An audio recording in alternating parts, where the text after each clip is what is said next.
does this white paper now validate the document that has been making the round? I think so. I think so, because he did not say it was a fake document. So the white paper says that one of the key recommendations it rejected include the Lekki shootings, which resulted in death and injuries. On Lekki Tollgate shooting, the white paper stated, the findings are clearly and manifestly not supported by the evidence before the JP1 as attested to by the JP1 itself. When it said there was... JPI, sorry. When it said there was contrary evidence to that of Professor John Obafunwa that only one person died of gunshot wounds at LTG. Government is therefore unable to accept the finding that 9 people died of gunshot wounds at LTG. And it goes on and on. You can read that up. The white paper also it says it also follows that the irresistible conclusion to be drawn from the JPI's acceptance of Obafunwa's testimony that only one person died of gunshot is that there was no massacre at LTG, contextual or otherwise. Massacre or one person, there was a death that could have been avoided. And the government white paper talks about the inconsistencies and contradictions in the entire JPI report concerning the number of persons who died at LTG, Lekki Tollgate, on October 20, and the cause of their death rendered the JPI's finding unacceptable, and conclusively their recommendation is totally unreliable and therefore unacceptable. Now, this one on sanctions for security agents involved in the Lekki Tollgate shooting, the white paper stated the Nigerian Army is an organization that has its disciplinary process, procedures and processes are set down by law, over which Lagos State government has no control. But in the case of a death, you are talking of a murder here. And the governor, the Lagos State, I would have thought that the governor would have said, we will investigate this further and take appropriate action under the law. That's what I think he could have said. It talks about the issue of grant of bail is a matter within the exclusive preserve of the judiciary, but they noted that recommendation. The white paper, however, accepted the recommendation that on October 20 of every year, the Lekki toll gate should be toll-free to motorists. I disagree with that. I think the Lekki toll gate, if it's not going to be left as a monument, then it should be demolished. I think it should be demolished, and I'd like our people to start putting on pressure for that. In fact, if you look at what you have on ground now, trying to toll that road now will be complete irresponsibility, because even without tolling, try going there at 5 o'clock in the evening. Let's miss, So this particular part is something that needs a lot of review. And then it says that on the panel's recommendation that the Lekki Tollgate Plaza be made a memorial site for NSAS by renaming it NSAS Tollgate, the white paper said it would rather designate a park in the state. Mr. Governor, this is completely unacceptable. Why would you go and name a park in the state? Why can't we name that place?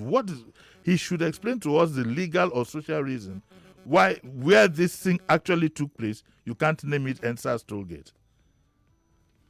You see, one of the things, Sheriff, that occurred to me yesterday, you will know that I've been highly critical of the government's attitude of wanting to spin things. You know what I mean by spin things. For example, who was the person who advised the governor to call on people individually to join him in a march? You don't do that. This is not a Martin Luther. You see, there is somebody who has a warped idea of how these things are done in other countries, and believes that the other day they were trying to get him to roll his sleeves. These things are ancient. What the governor simply should have said is that we will organize a march that would incorporate all whatever. And see now, he has been embarrassed. Yeah, but you see, I understand where the governor was coming from. No, he could. I'm not saying don't have a match. Yes, but don't go immediately inviting people. I think he should have consulted with them first, or his people should have reached out to these guys first. Exactly. All he needed to say, it's all this time to spin this and spin that.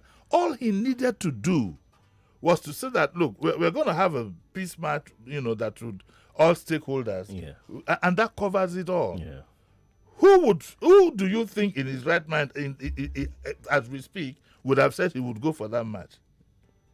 Nobody would do that. Things are very tense. There is no justice in the report. You understand? Yeah. Whether the failing of the tribunal or the failing of the state, there is no justice. So you cannot have peace if you don't have justice. So how could you have thought that you would invite somebody?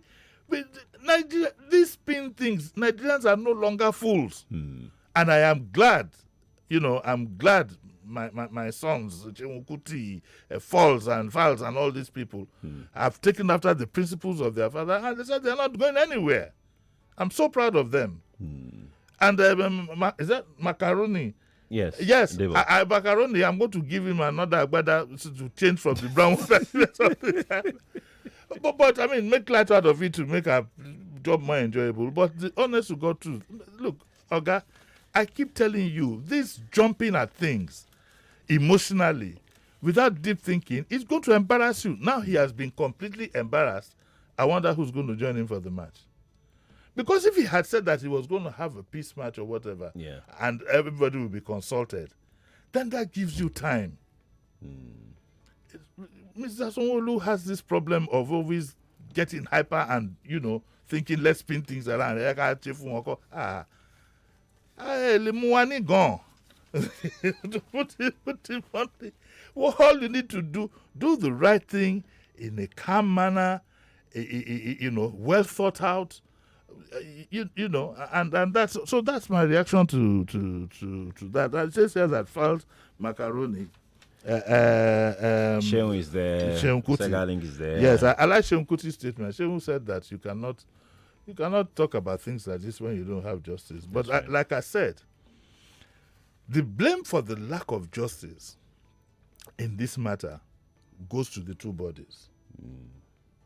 They share, I don't know if they share it equally. Sides, the two sides, both the panel and the government white paper, have not given Nigerian people justice. So the next question is, what are we going to do next? What are we going to do next? And that falls on the civil societies. You now need to go back to the drawing board and ensure that at the end of the day, two things that we must have on this issue. We must have justice and we must have closure. The two are still blowing in the wind. We can move on to the next story. Okay, fantastic.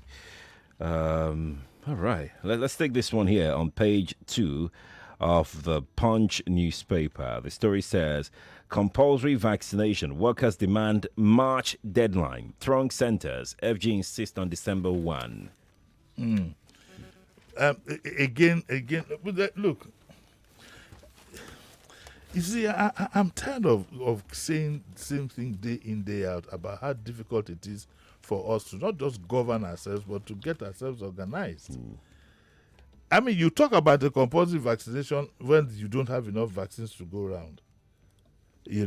And that is why the workers are asking that instead of a January deadline, could you give them up till March, hoping that by March you'll be able to have enough vaccines to go around. And I think it's just I think it's just common sense that whatever should be granted them. Other stories here says that unvaccinated corps members may be barred from offices. This is National Youth Service Corps. Why don't you, National Youth Service Corps, vaccinate all its members from camp? Why don't you vaccinate your members from camps? Or you understand what I'm saying? 2-3 day exercise. Everybody goes to the headquarters to get himself vaccinated. Let's see how that goes. This is that. Okay, now a bit of light here. 5,309 civil servants others get vaccinated in Abuja in 24 hours. Okay, now the House of Reps have told the government to stop the spread of Omicron. It says here the House of Reps called on the federal government to set up action against Omicron. It urged relevant government bodies to review travel protocols to prevent the new strain from spreading to Nigeria. The question now is,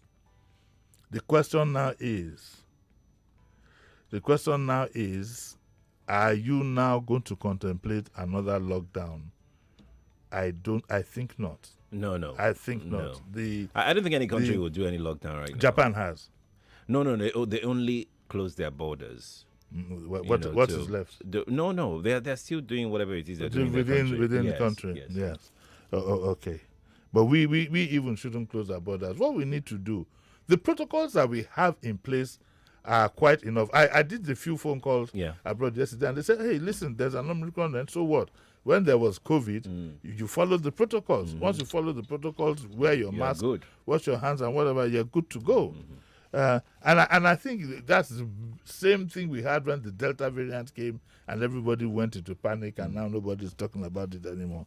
So, but this what Tom already said yesterday is being repeated in the papers today, and I found it very, very embarrassing. Some labs are sending samples. Do you know some labs in Lagos, if you do some tests, they have to send the results, they have to send the whatever sample to South Africa. We read it yesterday. Yes. Yes. Not even just... This is quite embarrassing. Not just COVID. Oh. Yes. I did a test at a lab somewhere down there, and they said I have to wait for about a week because it's taking the blood. My blood went all the way. It's weird. Let me take one comment here on YouTube. This person says, his name is something associate, and it says, I do not believe in government calling for a peace march. Government should do its responsibilities by creating security, providing infrastructure, effective justice system, and there will be peace. Ahmed also says the white paper released by Lagos State is explicit and tidy. However, Sanwo-Olu happens to be so naive that his failure has gotten so conspicuous. Well, isn't that a bit of a contradiction? But leaving that as it is, the government has a right to call for a march, and you have a right to attend or stay in your house. That's right. It's a free world. It is. It is actually. But I still think that Governor Sanwo-Olu needs to change his handlers. All these embarrassing gaffes and goofs that we keep having all the time, it's not going to be good for his image ultimately. This is a bad error, complete bad error of judgment. Whoever did that should be fired. Why do you call on people in a speech to come for a march? That's what did you hope to achieve, that they jump up and join you? Come on, you need. The mood of the country doesn't. What I saw was that they completely don't understand the kind of youth that we have today. Look, there's a disconnect. The PR completely. machinery of I'll be blunt. I've stated it over and over again. The PR machinery of the governor is highly defective. It lacks experience. It lacks deep thought. And it's giving more to show than to action. It's giving more to reaction than to deep thinking and carrying out things in the. It's not the first time it's going to be embarrassed in public. Like, it's not the first time. It's not, and I call the attention to it. Everybody ignores it. It's definitely not the first time. I remember there was another day he was going to address the state formally with all the paraphernalia and office, and then he dressed casually. These little things. I've told him he needs an expert to handle him, especially in his own case that he has a knee on his neck. He needs a matured adult person who can lock him up in a room and tell him, Oga, no, this is the way we are going to go. You know, he needs somebody like that. If one of their people, their Daily Alake is there, you can get him to consult him on things like this, who have a matured approach. But what's I've forgotten his name now. At a time like this, you forget names. He used to be head of NIPR. I've spoken to these people. I've spoken to what's his name? The NIP, who was one time NIPR. I've spoken to him. Help this man. But what you do is that the man himself seems to be surrounded by aides that were not appointed by him, and therefore he has to make do with what he has. Yes, the name I was thinking of is Yomi Badejo Okusanya. Okay. You need people like that to advise you and tell you the gospel truth about how to handle these things. This is a very big goof. Immediately, it hadn't been on for 30 minutes before everybody started saying we are not going. So the match itself now is dead on arrival. It is dead on arrival. It's dead on arrival. They're going to have it anyways. Oh, anybody can walk to anywhere. We all march due to traffic. Well, the governor is not anybody. If the governor walks today, people will rally around the governor. I was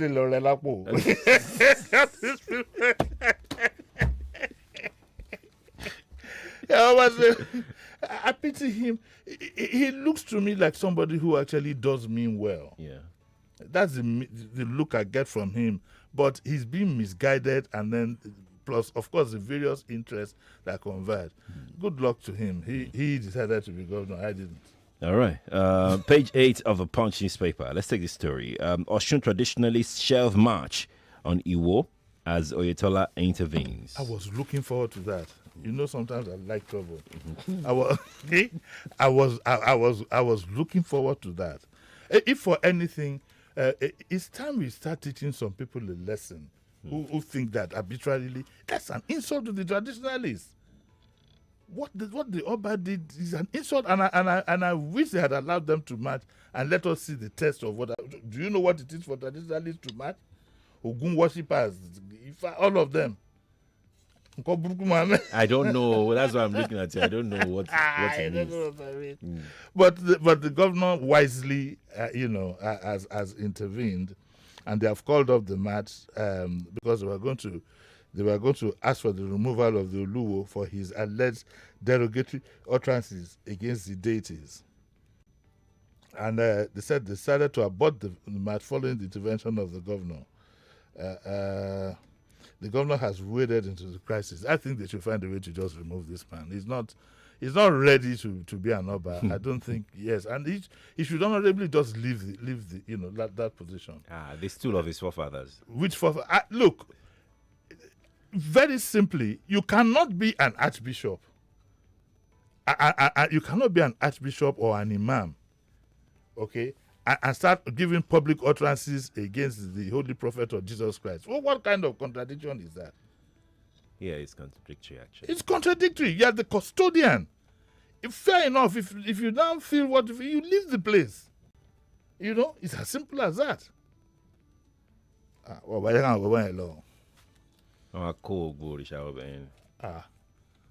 He should ask. People don't know history. Anyway, we don't read history. Go and ask what happened to I think it was Oba Ademola. When it was said, I wasn't there. What I heard history is that the woman walked early in the morning, walked naked. To the palace. And Oba cannot see. Do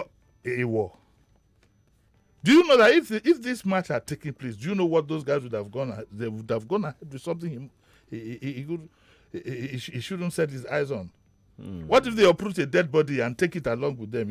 An Oba must not see. Yes. What if all these things are just not true? Put it to test. I'm just interrogating this concept, right? Put it to test. What if they're not true? What if they're just? Surely, they said that when it tomo tí ọmọ kékeré bá débi ẹ̀rù àbá. I'm not ready to test anything. I'm a Christian on that, but I believe that I also believe in a traditional form of worship. And I also believe in simple logic.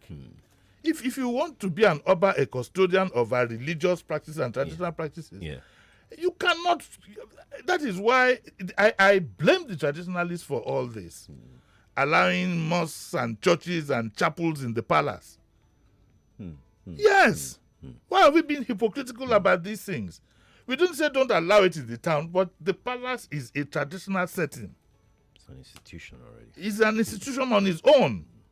But because of the love for money and because we lack principles, we have allowed all this. And that is why today we are in complete confusion. One of the reasons is that it's possible, because I believe in the power of those traditional things, it's possible that our forefathers are angry. Everywhere has been desecrated.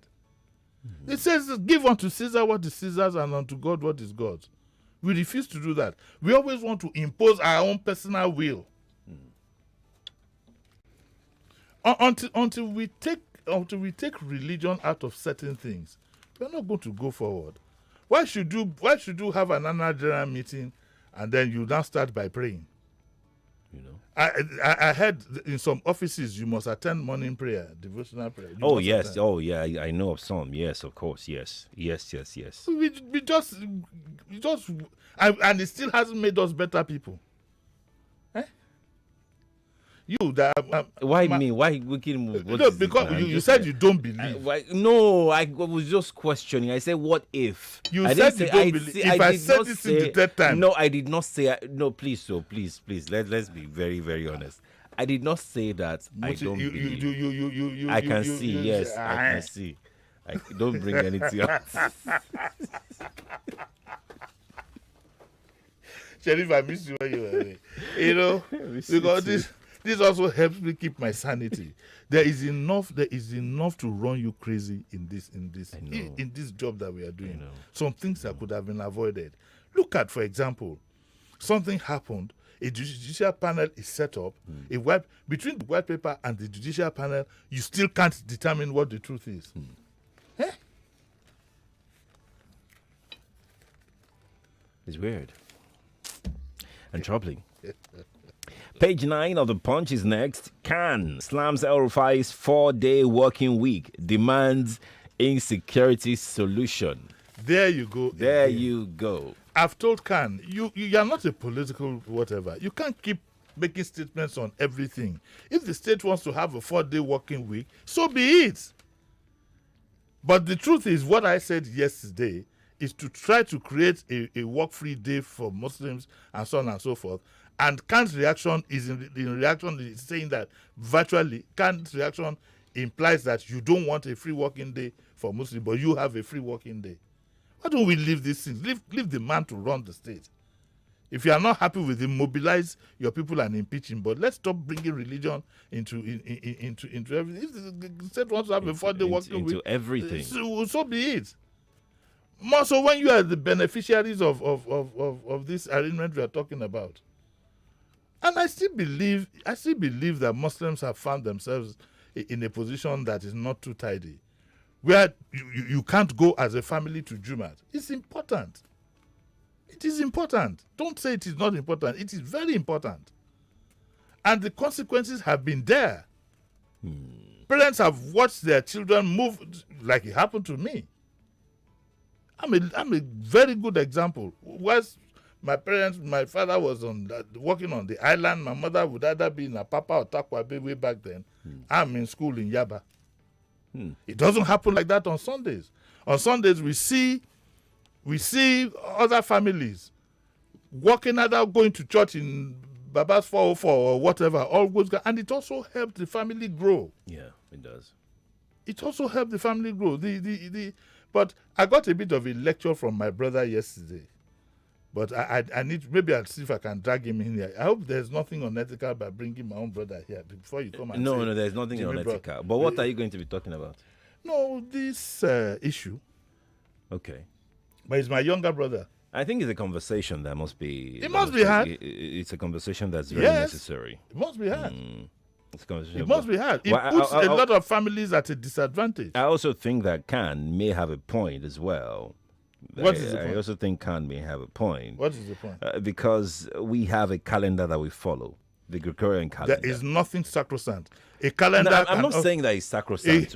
I'm not saying so. No, when you said we have a calendar a calendar can also be changed. When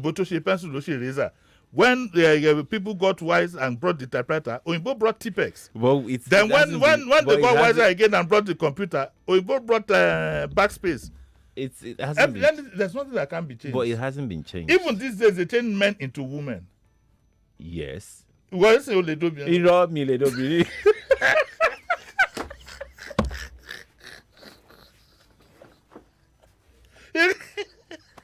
From Sheriff, you can become Sherifa.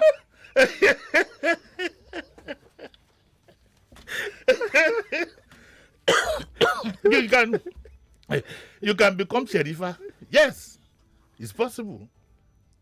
Sherifat Quadry, Alaja. But with the...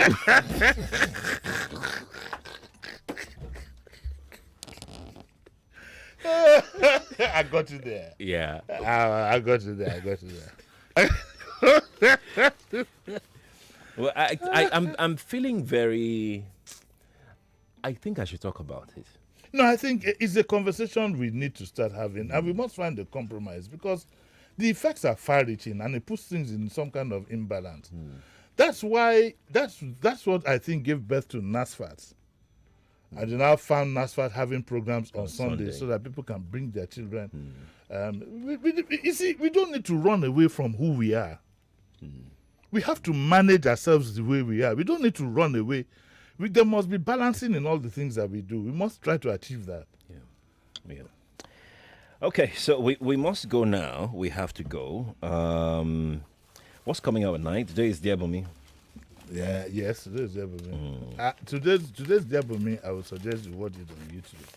Why? The baby find out this one. And she's available. And she's available. She's available. She has told me in confidence that she's available. Uncle Jimi, I'm available. Okay, good. So, hey boys, run and go and buy airtime. Today's one is a YouTube matter. It's a YouTube matter. It's a YouTube matter. Correct. All right. Thank you. Right. Thank you so much very for coming on the show. I enjoyed myself. Same here. Thank you, Lagos, for joining us. But we need to go now. Daily Digest is next at 9. But between then, we'll have the news for you at the top of the hour. And today is World AIDS Day. And that's our conversation, HIV/AIDS. Stay with us.